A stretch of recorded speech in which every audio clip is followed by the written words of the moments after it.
Assalamualaikum warahmatullahi wabarakatuh, Sobat Penapedia. Semoga kita semua selalu dalam lindungan Allah Subhanahu wa Ta'ala. Seperti yang telah kita janjikan di video sebelumnya, bahwa kita akan membahas 3 pertanyaan Yahudi yang paling menjebak untuk Rasulullah SAW. Rasulullah SAW pernah dites oleh orang-orang Yahudi, yang mana di dalam beberapa riwayat disebutkan bahwa orang-orang Yahudi itu memang kerjaannya dari dulu ngetes Rasulullah SAW. Dari sejak Rasulullah SAW masih kecil, orang Yahudi itu beberapa kali berusaha untuk ngetes, untuk membunuh Rasulullah SAW. Akan tetapi usaha itu selalu gagal. Setelah Rasulullah SAW diangkat menjadi Rasul, orang-orang Yahudi juga tidak mau beriman kepada Rasulullah. Mereka mencoba untuk memberikan pertanyaan-pertanyaan aneh kepada Rasulullah untuk membuktikan bahwa Nabi Muhammad Rasulullah SAW adalah betul-betul Nabi, bukan Nabi abal-abal, tetapi Nabi yang diangkat oleh Tuhan. Tuhan yang benar-benar Tuhan, Tuhan yang mengangkat Musa, yang mengangkat Harun, yang mengangkat Sulaiman, yang mengangkat Daud, dan lain sebagainya sebagai nabi-nabi sebelum Nabi Muhammad SAW. Jadi untuk membuktikan bahwa Nabi Muhammad betul-betul Nabi, dapat wahyu betul-betul wahyu dari Tuhan, maka orang-orang Yahudi ini memberikan beberapa pertanyaan-pertanyaan yang menurut orang Yahudi itu hanya bisa diketahui oleh para nabi yang mendapatkan wahyu, tidak diketahui oleh siapapun. Nah, pertanyaan paling menjebak adalah ketika orang Yahudi bertanya kepada Rasulullah, "Wahai Muhammad, jelaskan 3 hal ini jika kau memang mendapatkan wahyu dari Tuhan." Tentu 3 hal itu pasti kamu ketahui. Yang pertama, berikan kepada kami kabar tentang Zulkarnain. Yang kedua, berikan kepada kami kabar tentang 7 pemuda yang tertidur di dalam gua. Kemudian yang ketiga, berikan kabar kepada kami tentang ruh. 3 pertanyaan Rasulullah SAW ini tidak langsung dijawab oleh beliau, karena pada saat itu Rasulullah menunggu mendapatkan wahyu dari Allah Subhanahu wa Ta'ala. Karena Rasulullah tidak pernah mengungkapkan sesuatu kecuali itu berdasarkan wahyu. Di momen ketika Rasulullah SAW tidak memberikan jawaban, itulah orang-orang Yahudi kemudian kembali lagi ke kota mereka, daerah Madinah, di benteng-benteng mereka yang berkumpul pembesar-pembesar Yahudi. Kemudian mereka melakukan rapat. Di situ ketua Yahudi mengatakan bahwa Muhammad itu sudah kita berikan pertanyaan. 3 pertanyaan, dia bisa menjawabnya, maka dia bukan nabi. Dan jika dia tidak bisa menjawabnya, maka juga dia bukan nabi. Maka ada orang yang bertanya, salah satu di antara mereka, "Kenapa begitu wahai ketua?" Kemudian ketuanya menjawab, "Karena kalau Muhammad tidak bisa menjawab, dia pasti bukan nabi. Nggak mungkin dia mendapatkan wahyu dari Tuhan, tapi dia nggak tahu jawaban itu. Tapi kalau dia bisa menjawab, dia juga bukan seorang nabi. Kalau jawaban yang diberikan oleh Muhammad itu adalah jawaban yang lengkap, karena dari masa ke masa, dari dahulu, dari para nabi dan para rasul sampai hari ini, 3 pertanyaan ini dijawab oleh Tuhan hanya dengan jawaban-jawaban yang singkat. Dan jawaban-jawaban singkat itu seolah-olah hanya setengah-setengah, karena Tuhan menyembunyikan kebenaran asli dari ketiga hal itu.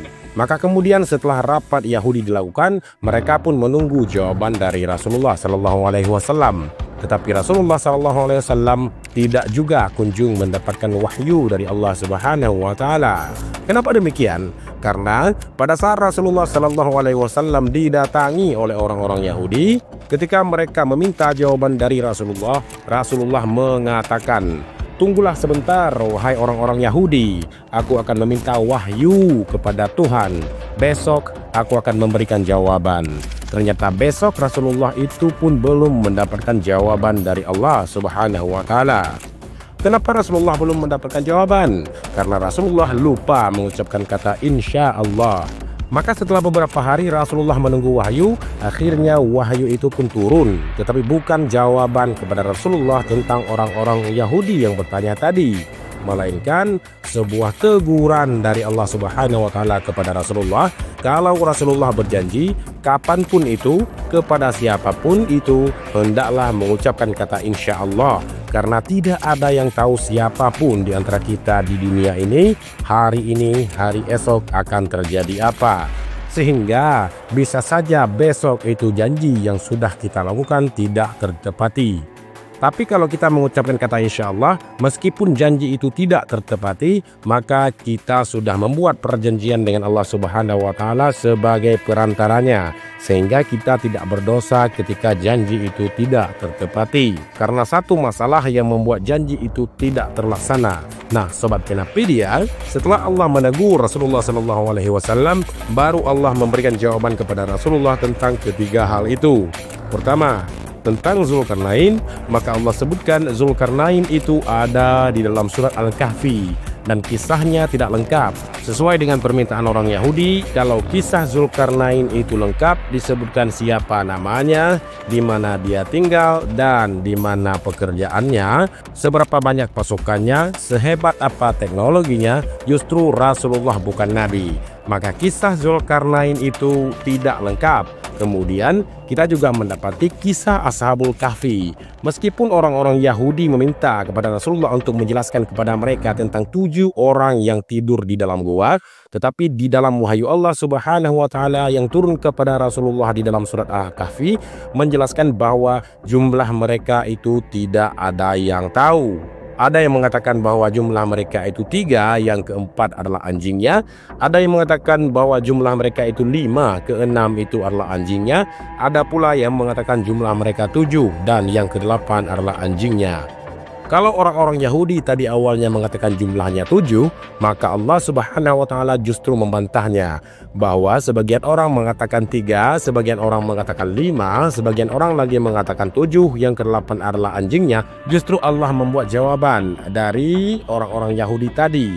Pertanyaan dari orang-orang Yahudi makin gak jelas, diabsurdkan oleh Allah Subhanahu wa Ta'ala. Maka Allah katakan di situ bahwa itu semua adalah hal-hal gaib yang hanya diketahui oleh Allah Subhanahu wa Ta'ala saja. Penegasan Allah Subhanahu wa Ta'ala yang paling berhak tahu tentang mereka, berapa jumlah mereka, siapa saja nama mereka, siapa saja orang yang terlibat di dalam Ashabul Kahfi, Allah yang menegaskan itu. Makanya di dalam surat Al-Kahfi juga kisah tentang Ashabul Kahfi itu tidak lengkap. Allah hanya menjelaskan bahwa mereka adalah pemuda-pemuda yang beriman kepada Tuhan mereka. Kemudian kami tambahkan kepada mereka bentuk hidayah. Kemudian perihal tentang tidurnya mereka, di mana mereka tidur tidak ada yang tahu. Di gua apa mereka tidur juga tidak ada yang tahu. Allah hanya memberikan ciri-ciri guanya. Dan kemudian Allah Subhanahu wa Ta'ala juga menyebutkan tentang masa lama tidurnya Ashabul Kahfi yang Allah hitungkan selama 309 tahun. Itu lamanya orang-orang Ashabul Kahfi, pemuda-pemuda Kahfi tidur di dalam gua. Maka jawaban dalam surat Al-Kahfi tentang pemuda-pemuda Kahfi itu juga sesuai dengan keinginan orang-orang Yahudi.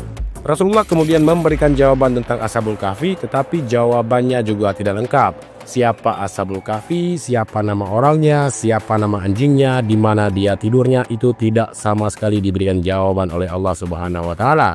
Sehingga terjawablah apa yang ditanyakan oleh orang-orang Yahudi. Kemudian pertanyaan yang ketiga, ini pertanyaan justru Allah Subhanahu wa Ta'ala diberikan jawaban paling tegas, di mana Allah menyebutkan bahwa pertanyaan ketiga orang Yahudi yaitu tentang ruh. Wahai Muhammad, berikan jawaban kepada kami tentang ruh. Maka Allah jawab dengan tegas, katakan kepada mereka bahwa ruh itu adalah urusan Tuhanku. Mutlak hanya Tuhanku yang tahu. Dan kalian tidak akan pernah diberikan pengetahuan tentang ruh kecuali hanya sedikit saja. Jelas Allah memberikan jawaban yang tegas terhadap 3 pertanyaan orang-orang Yahudi. Makanya ketika kita membuka Quran, kenapa kok surat Ashabul Kahfi disebut surat Al-Kahfi, tetapi penjelasan Allah tentang asal-usul Ashabul Kahfi itu cuma separuh-separuh, seolah-olah banyak yang Allah Subhanahu wa Ta'ala sembunyikan dari surat Ashabul Kahfi. Mengapa? Ya karena asbabun nuzulnya seperti itu.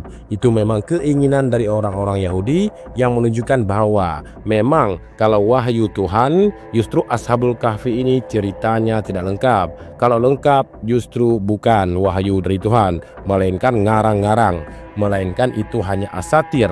Asatir itu adalah dongeng-dongeng yang beredar di antara manusia. Jadi kalau lengkap malah dianggap sebagai dongeng, bukan wahyu dari Allah Subhanahu wa taala. Dari masa ke masa, dari nabi ke nabi dan dari rasul ke rasul, mereka mendapatkan kabar tentang Zulkarnain, tentang Ashabul Kahfi dan tentang Ruh. Seluruhnya itu tidak lengkap seperti apa yang diinginkan oleh orang-orang Yahudi. Jadi pada dasarnya apa yang ditanyakan oleh orang Yahudi kepada Rasulullah SAW sudah terjawab di dalam Al-Quran dengan jawaban yang sudah mereka ketahui, sesuai dengan apa yang mereka tahu di dalam kitab mereka. Tetapi apakah setelah itu orang-orang itu menjadi beriman? Tidak ternyata. Maka orang-orang Yahudi Allah sebut sebagai Al-Maghdub, orang-orang yang Allah murkai. Mereka tahu Rasulullah benar, Islam benar, akan tetapi mereka berusaha terus-menerus untuk mengingkarinya sampai hari kiamat. Semoga bermanfaat. Wallahu bil muwafiq ila aqwamit thariq. Assalamualaikum warahmatullahi wabarakatuh.